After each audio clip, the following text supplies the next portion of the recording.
Weather Service in the Quad Cities has issued a tornado warning for northeastern Stevenson County in northwestern Illinois until 6:30 p.m. At 5:59 p.m., a severe thunderstorm capable of producing a tornado was located over Cedarville, or 8 miles north of Freeport, moving east at 40 miles per hour. Hazard: tornado.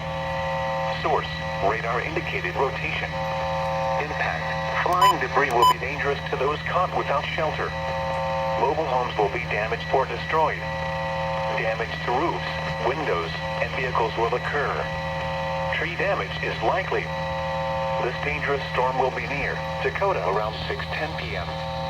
Rock City and Rydot around 6:15 p.m. Other locations impacted by this tornadic thunderstorm include Scioto Mills, Red Oak, Wenatchee, Dakota Dorning Airport, Damascus, Buena Vista, McConnell, Atoki, and Oranjego. Take cover now. Move to a basement or an interior room on the lowest floor of a sturdy building. Avoid windows. If you are outdoors, in a mobile home, or in a vehicle, move to the closest substantial shelter and protect yourself from flying debris.